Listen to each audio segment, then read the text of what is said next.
Mora conducts physician-led support groups, helping people live healthier, happier lives, free from chronic diseases like diabetes, hypertension, and obesity. And on our podcast, Health and Mora with Dr. Lori Marbus, we bring to you nutrition and lifestyle medicine experts and extraordinary guests to empower and inspire you with their knowledge and stories of plant-based lifestyle so that you can be your healthiest self. Today, I'm going to bring you another inspirational story of healing in a plant-based diet, and also a nice segue into some other stories about health, which we'll get to. But Doug Schmidt, welcome to the podcast. It was a pleasure being here. I appreciate you taking the time with me. Oh, absolutely. And you're one of the reasons I started this podcast like 7 years ago, right? It's stories like these that, one, inspire people, but also inform them of, the struggles that come along with lifestyle change and health, and it's wonderful to connect people. So plus it's my selfish reason is just to talk to awesome people. So I've made a lot of friends through this podcast, and then if there's any value from it, that's been the most valuable for me personally. Let's go back. Let's hear your story. So I'm guessing we're gonna go back in time to around 2008. Excuse me, I'll have to say excuse me for the hoarseness. I was just telling Doug I have something going on. It's getting better, but if I clear my throat, I apologize to the listeners. But yes, if we can go back in time, jump on our ship, 2008 or somewhere else around there. It was 2008, Memorial Day to be exact. And I was 49. And I was just walking in the yard. All of a sudden, I got this pain between my shoulder blades. It's just, whew. And then I got a pain in my chest and a little nauseous. And I just laid down in the grass and go, that's weird. That's strange. And I sort of blew it off, believe it or not. And got up, walked again, and it hit again. And when it subsided that time, I went in and pulled out my computer and goes, back pain, chest pain. And what came up was heart attack. So I called my physician, who at the time I was meeting my now wife down at her place in Ithaca, New York, and I was living in Rochester, New York, about an hour and a half away. And my doctor said, get to the nearest hospital that you can. So I went out to my wife and I said, can you take me to the hospital? And she's looking at me, did I cut myself? Did I hurt myself? Because I'm talking like I'm talking to you now. And she drove me to the hospital. Probably shouldn't have had that, probably should have called the ambulance, but I didn't feel bad, and went into the hospital and explained it to them. They hooked me up to all sorts of gear, put me in a bed, and I'm joking with the nurse and stuff. And all of a sudden, a doctor comes running in and they go, we got to get you out of here. I go, what do you mean? You're having a heart attack. And I didn't feel anything at this time. I'm just laying in the bed. And they said, where do you want to go? Do you want to go to Sayre, Pennsylvania or Syracuse, New York? And I said, Sayre, Pennsylvania. And little did I know, Sayre, Pennsylvania is a big heart hospital. And I know Syracuse. I go, why all the way to Pennsylvania? So I said, take me to Syracuse. So they rushed me by ambulance to Syracuse, and they rushed me into emergency surgery. And 45 minutes later, I had a nice little stent in my widowmaker, my lower anterior descending artery. So now I was a patient with coronary artery disease. Wow. And what was your journey after that? What was going through your mind emotionally when you went home? What did your doctor tell you? What was going on then? Well, initially, you're scared to death. You don't expect that. I didn't expect it at 49. I thought of myself as not as bad a shape as a lot of my friends and colleagues the same age. I wasn't as heavy as them. I wasn't going out drinking, every night. I ate what I thought was relatively healthy, but it wasn't. But after that, I also felt like I had a new lease on life. You start, oh, thank God I'm alive, and I'm a researcher. I'm a teacher by trade, and so I do deep dives into things when I want to know something. And thank gosh for the internet. So I Googled how to prevent a heart attack. I'm also a chicken. I didn't want open heart surgery somewhere down my line. So I looked, and the first thing that came up, Prevent and Reverse Heart Disease by Dr. Caldwell Esselstyn. And I got the book out of the library and started reading it. And it says, give up meat, give up cheese, give up. And I'm going, that seems too extreme. So I went to the American Heart Association site. Oh, I can still have meat so many times a month. I can have cheese. It says, stay away from this, stay away from that. I go, oh, that's better. I mean, I can do that. I can eat more vegetables. And almost a year to the day, it was actually like a month later, I was at school because I was a teacher, and I just didn't feel well. And I went to the school nurse, and she took my vitals, and she goes, yeah, something's not right. And she called the ambulance, and I was rushed to Rochester, U of R, University of Rochester Hospital. And there, they rushed me in, and they took a look, and they said, yeah, you have some blockages. You probably had a blockage. You had something that passed that was causing the problems. A lot of your blockages are under 70%. We're going to just wait and see. Well, that caused me to look a little closer at what I had been doing. Obviously, the American Heart Association diet was not working, so had to do something better. And my now wife was saying, we got to look into this. And she started looking into things. And we picked up Dr. Esselstyn's book again and looked at it very closely. And we started our journey to that. And that journey to eating a whole food plant-based diet, no oil, took us about 3 years in total to get there. When we started, we were pretty much Esselstyn, but it took us a while to get there. Sherry ended up taking the E. Cornell plant-based nutrition course. And it was like almost every day when I came home from work, she goes, we're not having this anymore. What do you mean? And she goes, nope, it's not good. And so slowly we started getting rid of things. Actually, right after the heart attack, we had moved to a 8-acre farm, small old 1830s farmstead. And because we wanted to grow as much of our own food as possible. Not really aware of what that would entail, but at least we had the land to do it. And we did start growing some of our own food, but at that time we weren't 100% plant-based. We even had chickens. So, but we did it just for eggs. So we had given up everything but eggs, and it was 2 eggs and an omelet on Sunday. That was it. And that was before the second episode. But once that second episode hit and we started doing the research on eggs, it's like, nope, that's one other thing out of the out of our wheelhouse now. So what happened with that is a few things. One, we found a wonderful primary care physician in Ithaca who taught at Cornell, and he was very receptive to information we brought.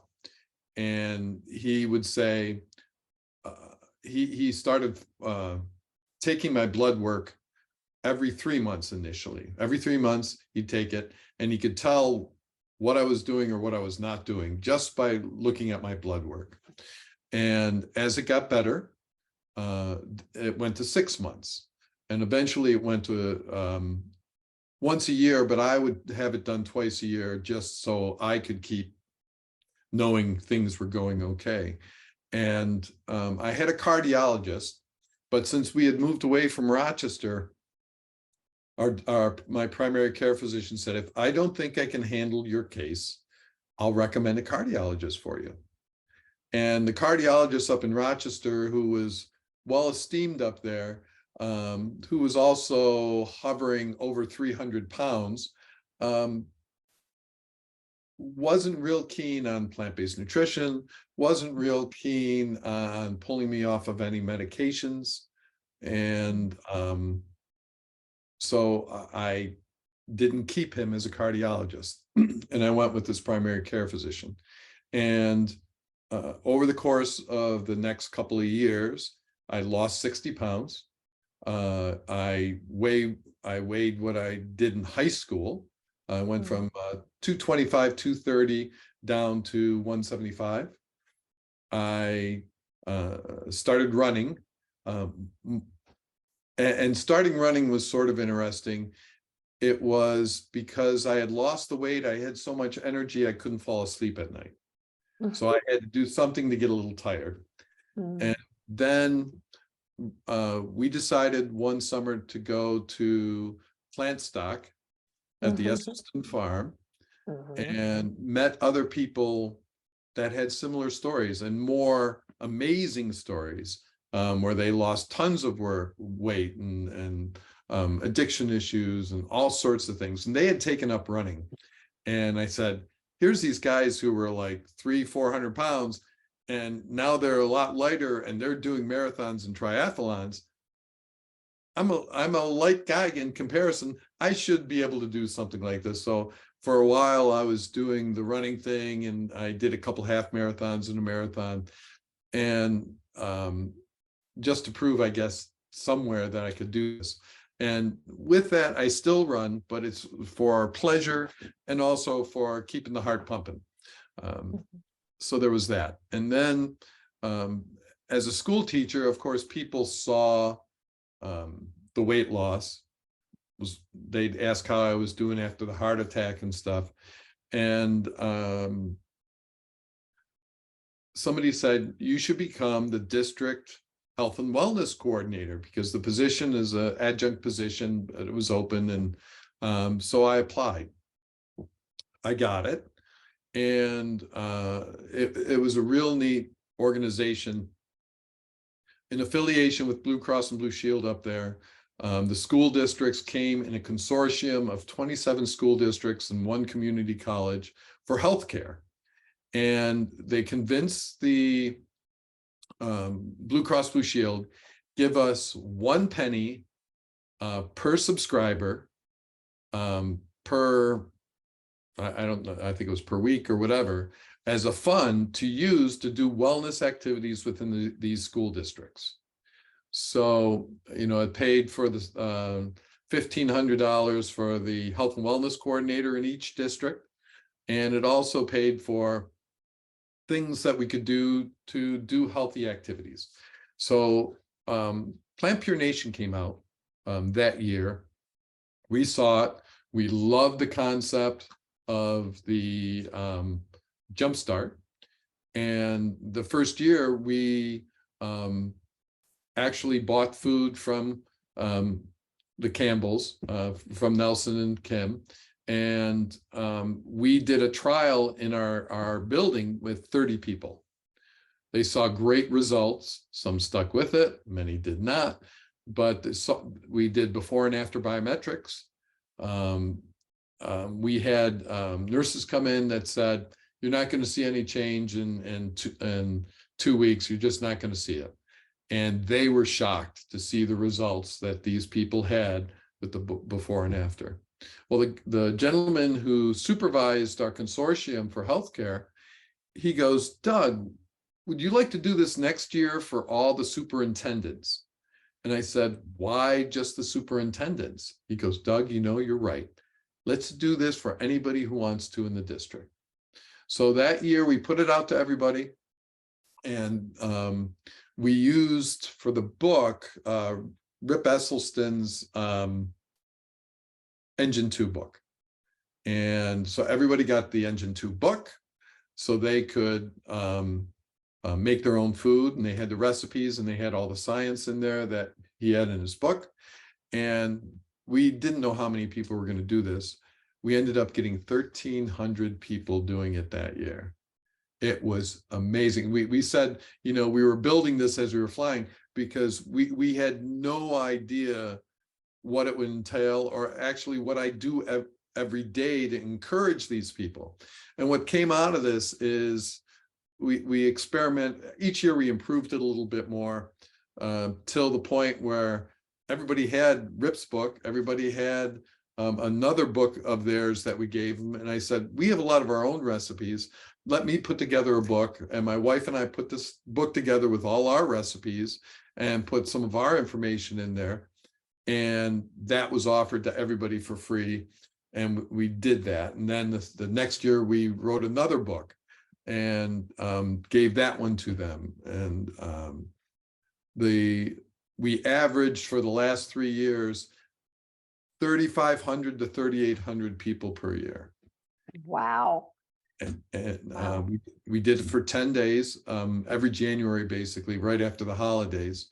And we had people who bought into it hook, line, and sinker, people who had never been able to lose weight, people who had intestinal issues and they went away, people that just felt better. We had, so I talked to the guy who ran things, and I go, Rick, could we start plant-based coaches? So we had a plant-based coach training and put a plant-based coach in each building, or in each district, who would support our challenge every year. And that was fun to see how that would grow. And recently, last year was our, not this January, but the January before was our last year doing it. We turned it over because we're not in Rochester, New York anymore. We're in North Carolina. We decided to turn it over to an organization that I was familiar with. In fact, the nutritionist who worked for this company used to work in my school district, where she became plant-based because of the work I did. And she was our district nutritionist. And she went on to work for a food company, Sweet Pea Plant-Based Kitchens, which produce locally plant-based meals for people to purchase. And she took it over, and that company took it over. And the only caveat, they could use my work, any of my work, or our work, but they had to allow people to do it for free. So yes, they could offer people their meals, but they wouldn't charge people to participate in the challenge, and they did. And so they did that this year, and it's a little learning curve for them, because we would create, I created a beautiful newsletter that they received in the mail every day with videos, with nutritionfact.org videos, with information on why this is important, why cheese is bad, why dairy is bad, the research and the science.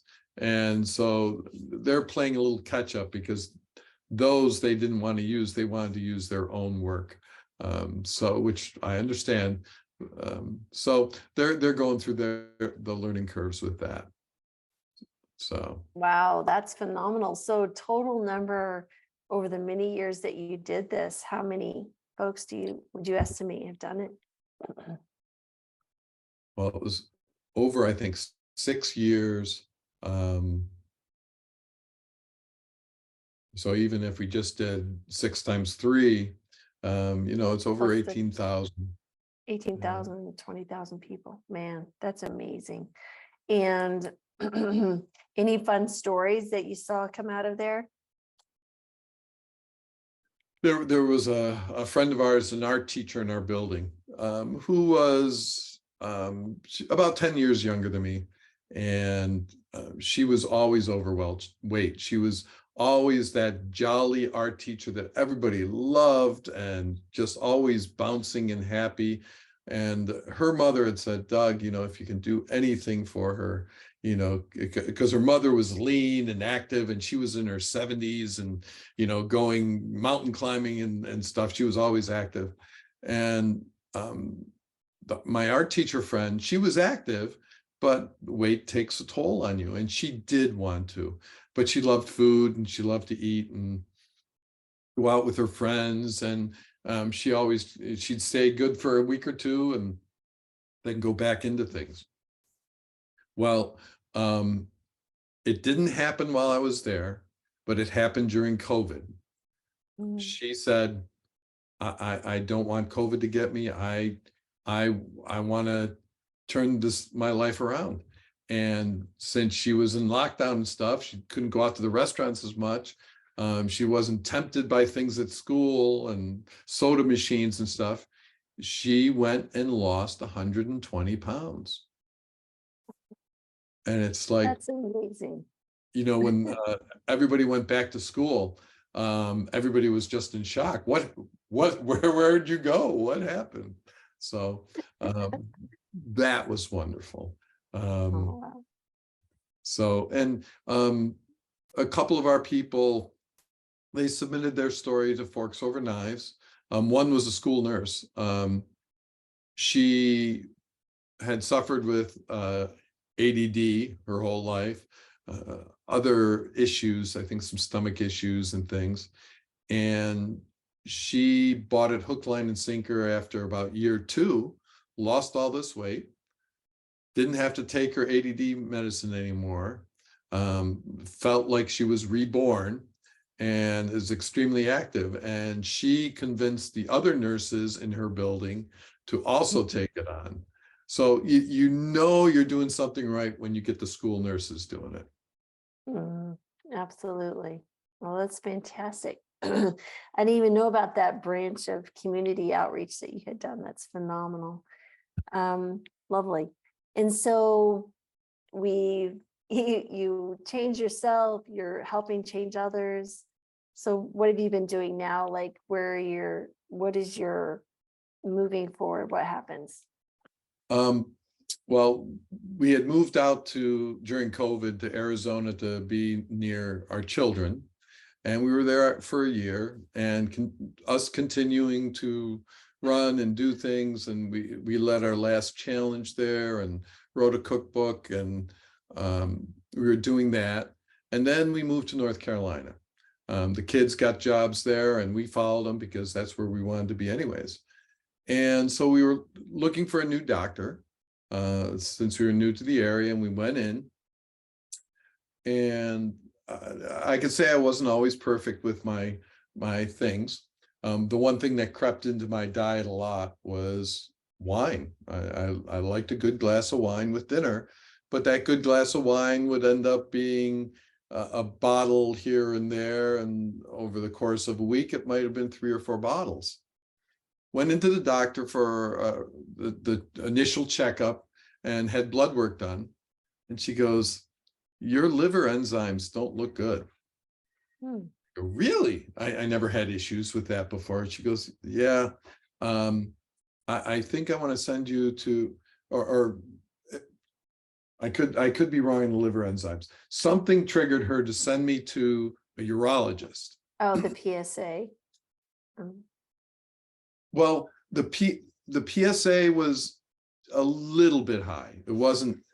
It was a urologist. That would be probably the only thing, unless you saw a renal nephrologist, which would be your kidney function. Well, the liver would be separate. And I have the numbers somewhere, but she goes, "It almost looks like you have fatty liver disease." So that'd be your liver enzymes, but they would send you to a GI doc. Well, she didn't. For whatever reason, she sent me to a urologist. Oh, okay. And maybe it was because the PSA was like 4.2. Okay, bumping up. Okay.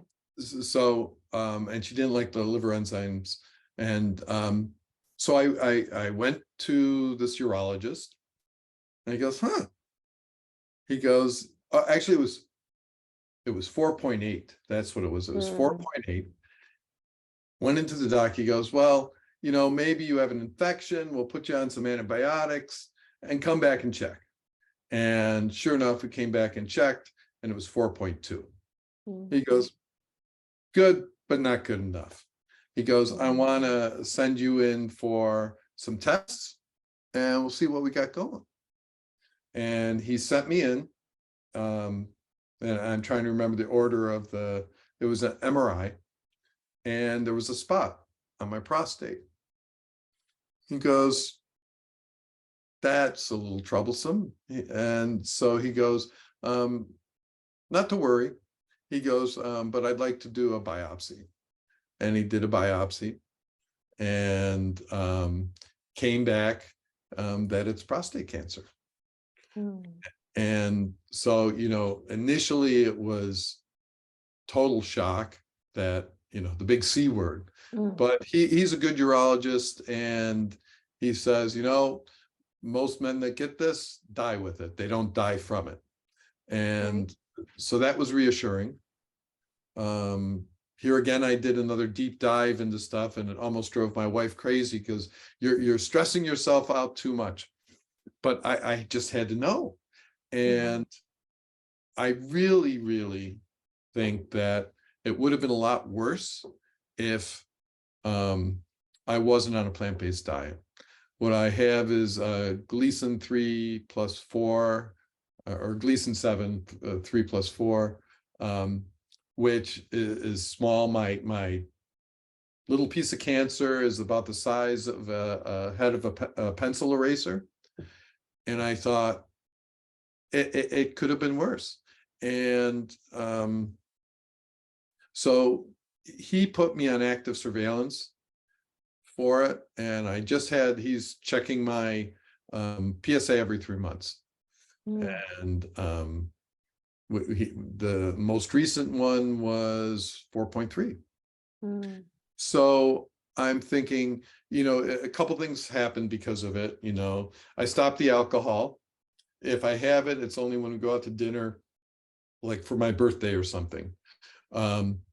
So, that's off the list. We've gotten, not that we weren't into the junk food, plant-based stuff. Really, I mean, every once in a while we might get some of the plant-based cheeses, but we cook at home almost every night. We hardly ever go out. We doubled down on making sure the spinach was in there, the kale was in there. Doubled down on mushrooms, because mushrooms are good for prostate health, especially white button mushrooms. And just tighten things up a bit. Running has come back stronger. And I had taken a new job with the state of North Carolina. Basically, I'm a trainer for for providers and state personnel for Medicaid, the Medicaid call center and things. So I'm still in the health arena a little bit, which is sort of fun. But it's just caused me to really focus on what can I do? What can I do to keep me healthy? And doing all the things that I should. And the biggest thing is, just because you're plant-based doesn't mean you're invincible. It just means you have helped your microbiome to help your immune system to fight these things. So that's my emphasis. So we're taking it 3 months at a time, and we'll see where it goes. And even my urologist he goes, pick a PSA number that you think that if it gets to that point, that that's problematic for you, that you want to address it. And for me, it's right now, wait and see, because I think my body is primed to fight this thing. And I was looking at, and it may be absurd, but it's sort of the way my mind works. I was looking, our bodies are constantly replacing cells all the time. Our skin is probably one of the most easily replaced. I mean, constantly replaced. They're flaking off cells all the time. So I was curious with the prostate, how often they totally remake the prostate cells. and it comes out to something like just on like 2.5 years or 2 years or so. So I figure, okay, I got 2 years here to see if doubling down on things, making sure I get my exercise, eating as well as I can, reducing stress, getting my sleep, see where we are in 2 years. Maybe that thing will shrink down. Maybe it will. That'll be a really interesting follow-up to this story. But I really want to kind of go back to what you discovered in just as a an awakening of sorts, because I feel that it's not addressed much in the plant-based world. People have such dramatic health recovery and such changes in their life that they do feel invincible, like you had mentioned. But the problem is we're still human, and we do need to be, continually monitor, active surveillance, be it, check in with your doctor annually. Don't be afraid to check the blood work, because things still happen, right? And you're at a decreased risk, but there's still a risk because we're humans and we're living beings. And, it's just being mindful and responsible for your health in full spectrum, input and monitoring and seeing how you're doing as we get older. And, to your point, you were 49 years old when you changed your diet or had the heart attack, and it took a few years. So there were 5 decades also that set your body up for a potential illness, even if that, like you said, maybe delayed, maybe it's not accelerating as quickly, and maybe we'll even have reversal. But I think those are really important points. And do you ever have any people say anything like, "Ha, told you plant-based diet wouldn't prevent everything"? I mean, because I'm curious, because it's an interesting discussion point with some people. I'm sure if I was still back in my school district, I would hear that, or I'd hear it by way of somebody else saying that. Right. But I still say the proof is sort of in the pudding here, and in the fact that I'm going to be 65 this October. I am off of all heart medication. I am more active than most 64-year-olds my age. Yeah. So I don't really care what people say. I just know what's worked for me. And I'm going to continue that, because it's also, I talk to people when I was doing our challenges, that your immune system starts in your microbiome in your gut. And if that's not healthy, you're not going to be able to fight off that other stuff. And you're right. I had 5 decades of who knows what I was exposed to, environmental toxins, whatever it might have been.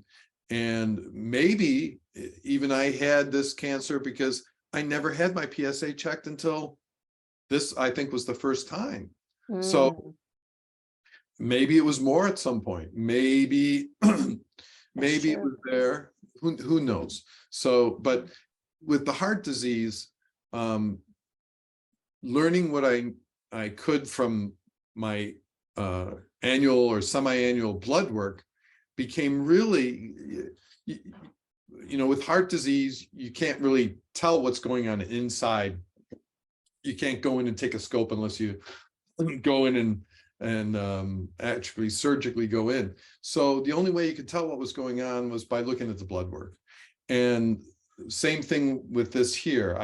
We can tell by the blood work and the importance of that. And so in the school district, we'd have our annual biometric screenings.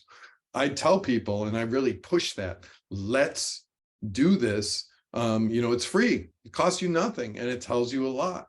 And I had one guy, that was a story I didn't tell, skinny guy, skinny as a rail, went in for the biometric screening, and his blood work numbers were over 400.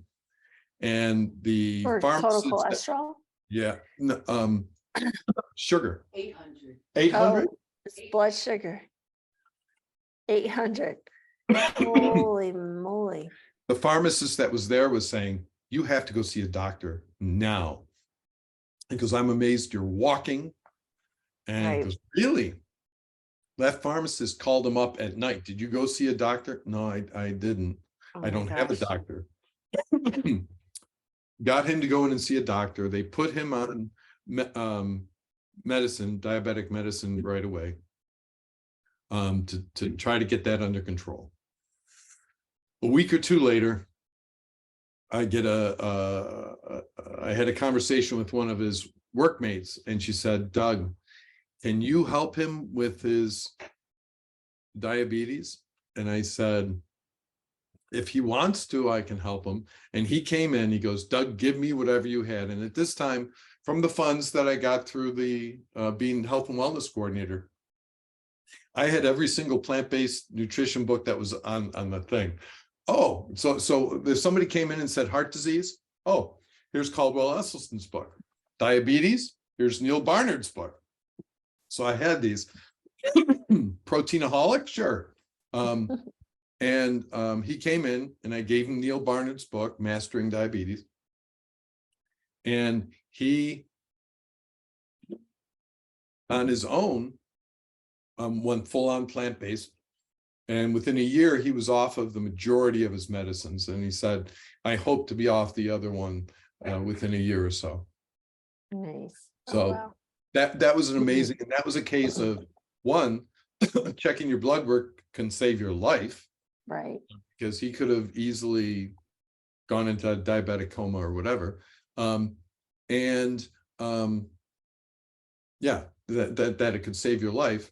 But and now I just lost my other train of thought along those way. But yeah. Multiple things that can happen when you're checking your blood work, either from the positive or also the negative. But information is always good. Data is good. Subjective, which I like. Fantastic. So what are your plans now? So you've moved to North Carolina, enjoying the beautiful weather. Yes, love the, I came from New York, which had short summers, short springs, short falls, and very long winters. Down here, we joke that there's a hot, sticky summer, a very long spring, a very long fall, and that's it. There's no winter, like what we know. So we're enjoying it. We hope to be able to grow our food year round as much as we can. With working with this new job, it's fun helping the North Carolina citizens. There's 3 million people on Medicaid in North Carolina. And knowing that every day when I'm helping the call center or providers, I know in some way that I'm helping people get the needed help that they need. So that's pretty good. And I'll just keep running and keep eating plant-based and keep going from here.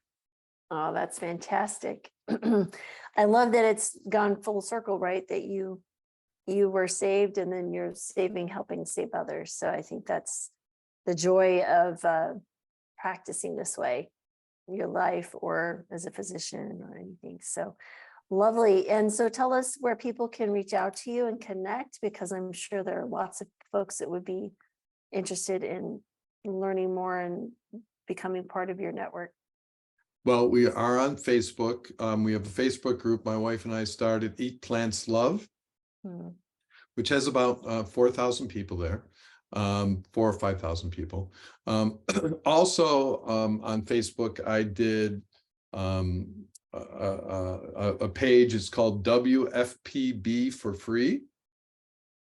And I was a little bothered by a lot of plant-based influencers making a lot of money on these getaway events, resort events, that the majority of people can't afford. And I say that plant-based eating shouldn't be expensive. So we put I combined our 3 cookbooks that we did, put them into one big PDF, and if they go there, they can download that PDF and it has over 300 pages of recipes and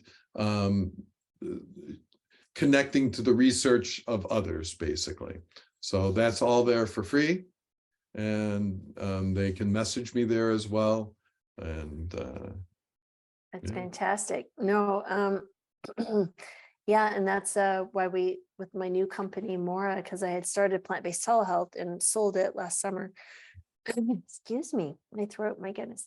There's been a lot of meetings today and lots of talking. But then we started Mora, but we wanted to have increased accessibility, right? So we accept Medicaid, Medicare, commercial payers, so people can connect to plant-based doctors. So, and other things that we're doing. So I totally appreciate that sentiment.